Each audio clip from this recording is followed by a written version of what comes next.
আজ আমি রসুনের তৈরি দারুণ মজাদার এক রেসিপি শেয়ার করতে চলে এলাম। সব থেকে মেন ব্যাপার হলো গোটা রসুন দিয়ে তৈরি করে দেখাবো। আর এই শীতের দুপুরে গরম গরম ভাতের পাতে যদি থাকে এই রেসিপি, তাহলে দেখবেন সবাই আঙুল চেটে চেটে খাবে আর নিমিষেই এক থালা ভাত শেষ হয়ে যাবে। আর একদম গ্যারান্টি দিয়ে বলতে পারি, আজকের আগে এত সুস্বাদু মজাদার টেস্টি রেসিপিটা আপনারা কখনোই বানাননি বা খেয়েও দেখেননি। নমস্কার বন্ধুরা, মিঠুস ওভেনে আপনাদের সবাইকে স্বাগত জানাই। আজ আমি আরও একটি নতুন ভিডিও নিয়ে চলে এসেছি আপনাদের সামনে। এখানে 4টে গোটা রসুন নিয়ে নিয়েছি। আর যেহেতু রসুন ভীষণ গরম, তাই এক একজনের জন্য একটাই ঠিক আছে।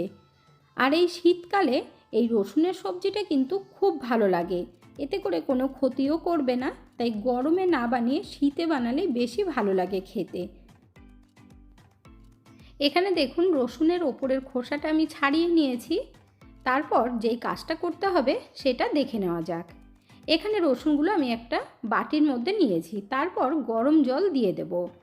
গরম জলটা একটু বেশি করে দিতে হবে। রসুনগুলোকে আমরা ভিজিয়ে রাখব। এইভাবে রসুনগুলো ভিজিয়ে রাখলে দেখবেন সফট হয়ে যাবে। আপনাদের হাতে যদি সময় কম থাকে তাহলে 2 মিনিট সিদ্ধ করে নেবেন। এখানে আমি 5 মিনিটের জন্য ঢেকে রেখে দেব। 5 মিনিট পর ফিরে এলাম। আর দেখুন বন্ধুরা, রসুনগুলো কিন্তু অনেকটা সফট হয়ে গেছে। এবার ভালোভাবে ধুয়ে নেব। এতে যদি কোনো রকম নোংরা থাকে সেটা বেরিয়ে যাবে। এখন এই রসুনগুলোকে আমি একটা প্লেটের মধ্যে তুলে নিচ্ছি। তারপর একটা পরিষ্কার কাপড় দিয়ে রসুনগুলোকে মুছে নিতে হবে। তাহলে দেখবেন রসুনের মধ্যে খুব বেশি একটা জল থাকবে না। এখন আমরা চলে যাব গ্যাসের কাছে। কড়াই বসিয়ে দিয়েছি। গরম হবার পর 3 চামচ পরিমাণে সর্ষের তেল দিয়ে দিচ্ছি। তেলটা ভালোভাবে গরম করে নিতে হবে। তেল ভালোভাবে গরম হয়ে গেছে। এখন এই তেলের মধ্যে গোটা রসুনগুলো একটা একটা করে ছেড়ে দেব। তারপর রসুনগুলোকে একটু লাল করে ভেজে নিতে হবে। আর বন্ধুরা, রসুনটা ভাজার সময় একটু দূরে দাঁড়িয়ে ভাজবেন, কারণ রসুনের মধ্যে একটু জল থেকে যায়, তার জন্য গায়ে ছিটতে পারে। আর না হলে আপনারা একটা ঢাকনা ওপর থেকে দিয়ে ভাজবেন। ঢেকে ঢেকে ভাজবেন, তাহলে দেখবেন আর জলটা ছিটবে না। এই রসুনগুলো ভাজতে কিন্তু খুব বেশি টাইম লাগবে না, দেখবেন 2 মিনিটেই ভাজা হয়ে যাবে। আর খুব সুন্দর একটা গন্ধ বেরোবে এই রসুনগুলো ভাজার সময়। দেখুন বেশ লাল লাল হয়ে গেছে। এর থেকে আর বেশি লাল করার দরকার নেই। এবার তেলের থেকে রসুনগুলোকে তুলে নিতে হবে। এখন এই রসুনগুলো আমি একটা প্লেটের মধ্যে তুলে নিচ্ছি। আর দেখুন কত সুন্দর হয়েছে ভাজাটা। এরপর একটা মশলা তৈরি করব। তার জন্য নিয়ে নিচ্ছি 1/2 টিস্পুন ধনিয়া পাউডার বা ধনের গুঁড়ো, 1/2 টিস্পুন জিরের গুঁড়ো, 1/2 টিস্পুন হলুদ, আর নিতে হবে 1/2 টিস্পুন লঙ্কার গুঁড়ো। আপনারা যেরকম ঝাল খাবেন সেই বুঝেই দেবেন। এই মশলার মধ্যে টক দইটাও দিয়ে দেব। এখানে আমি টক দই দিচ্ছি 2 টেবিল স্পুন। তারপর দিতে হবে ধনেপাতা। এখানে আমি 2 চামচ পরিমাণে দিয়ে দিলাম। দিয়ে দিচ্ছি গরম মশলার গুঁড়ো 1/4 টিস্পুন দিয়েছি। এরপর অল্প জল দিয়ে মশলাটার পেস্ট তৈরি করে নিতে হবে। আগেকার দিনে কিন্তু শুকনো লঙ্কা ভিজিয়ে রেখে তারপরে বাটা হতো। আর এইভাবে লঙ্কার গুঁড়ো, ধনের গুঁড়ো, জিরের গুঁড়ো ভিজিয়ে রাখলে টেস্টটাও কিন্তু খুব সুন্দর হয়। এখানে দেখুন বন্ধুরা, মশলার কালারটা কত সুন্দর হয়েছে। আর এতে করে সেন্টটাও খুব সুন্দর হবে, যেহেতু এর মধ্যে ধনেপাতা দেওয়া আছে। এইভাবে ভিজিয়ে রাখলে যে কোনো সবজি ভীষণ টেস্টি হয়। এখন এই মশলাটা ঢেকে রাখতে হবে। কড়াইয়ের মধ্যে যা তেল ছিল তার থেকে কিছুটা কমিয়ে নিয়ে দিয়ে দিলাম একটা মিডিয়াম সাইজের পেঁয়াজ কুচি।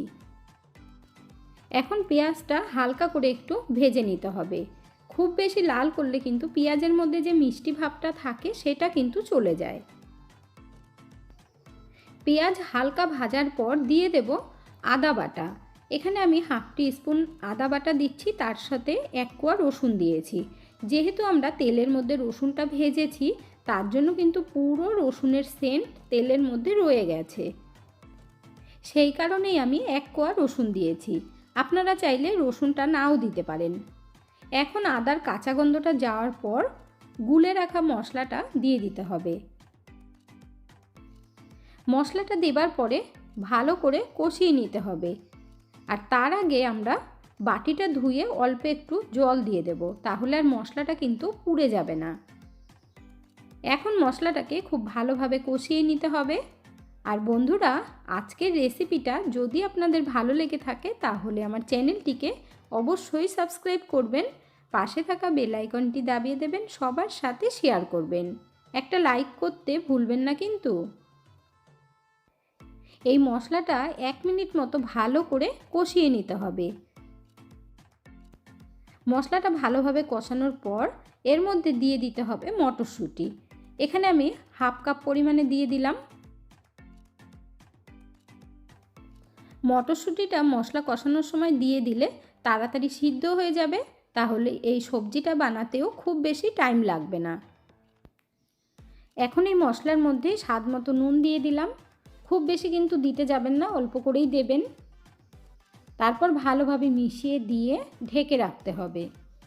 এখানে আমি 2 মিনিটের জন্য ঢেকে দেব, তাহলে তাড়াতাড়ি মশলাটাও কষানো হবে, সিদ্ধও হয়ে যাবে। 2 মিনিট পর ঢাকনাটা তুলে নেব। আর দেখুন মশলার থেকে তেলটা ছেড়ে দিয়েছে। এইভাবে ঢেকে মশলাটা কষিয়ে নিলে দেখবেন তাড়াতাড়ি হয়ে যায়।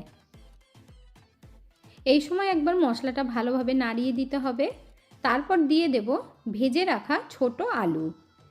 এখানে আমি 6 পিস আলু নিয়েছি আর মাঝখান থেকে কেটে তারপর ভেজে নিয়েছি।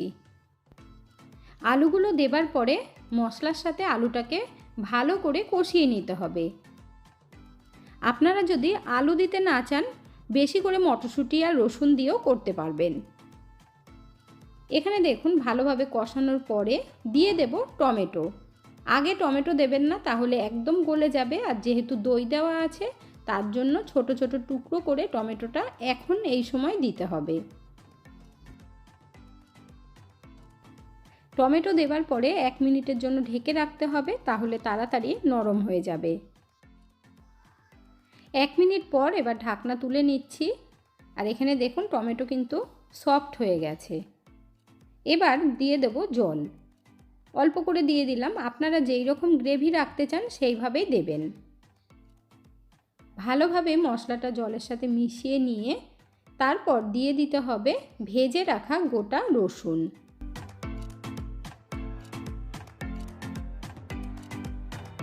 রসুনগুলো দিয়ে দেবার পর হালকা করে একটু নাড়িয়ে দিতে হবে। আর ঝোলটা দেওয়ার সাথে সাথে রসুন দিয়ে দিলে খুব সুন্দরভাবেই দেখবেন সিদ্ধ হয়ে যাবে। ঝোলের মধ্যে 1 ফুট ওঠার পর তারপর ঢেকে দিতে হবে। 2 থেকে 3 মিনিট পর ঢাকনা তুলে নিচ্ছি।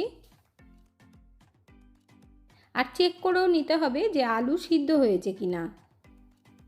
আপনারা যদি গ্রেভিটা একটু পাতলা রাখতে চান তাহলে এই সময় নামিয়ে নিতে পারেন। এখানে আমি গ্রেভিটা একটু গাঢ় রাখবো। এখানে দেখুন বন্ধুরা, আলুটা আর একটু সিদ্ধ হবে।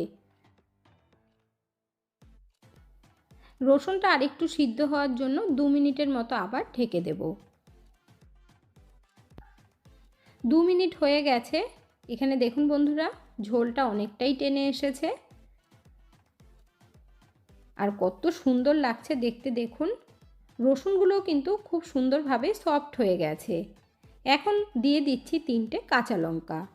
কাঁচা লঙ্কাগুলো চিড়ে দিতে হবে আর ওপর থেকে ধনেপাতা দিয়ে দিচ্ছি। ধনেপাতাটা দেবার পরে আলতোভাবে একটু নাড়িয়ে দিয়ে তারপর ঢেকে রাখবো আর গ্যাসের ফ্লেমটাকে অফ করে দেব। গোটা রসুনের সবজি আমাদের একদম রেডি হয়ে গেছে। তারপর গরম গরম সার্ভ করে নেব। এখানে দেখুন বন্ধুরা কতটা সুন্দর হয়েছে দেখতে, আর কালারটাও ভীষণ সুন্দর হয়েছে। এইভাবে তৈরি করে গোটা রসুনের সবজি আপনারা রুটি, লুচি, ভাত, পরোটা সব কিছুর সাথেও খেতে পারবেন। এই শীতের দুপুরে গরম গরম ভাতের পাতে কিন্তু দারুণ জমে যাবে বন্ধুরা। আঙুল চেটে খেতে বাধ্য হবেন।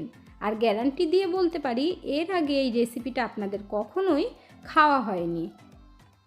এখন আপনাদেরকে দেখিয়ে দেব যে রসুনটা কিভাবে খেতে হবে ছাড়িয়ে নিয়ে।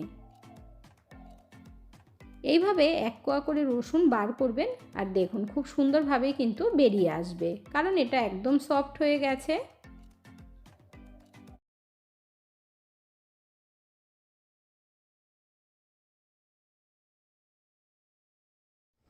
আজকের ভিডিওটা আপনাদের কাছে কেমন লাগলো অবশ্যই কমেন্ট করে জানাবেন। এতক্ষণ ধৈর্য ধরে ভিডিওটি দেখার জন্য অসংখ্য ধন্যবাদ। ভালো থাকবেন, সুস্থ থাকবেন। দেখা হচ্ছে পরের ভিডিওতে। Thank you.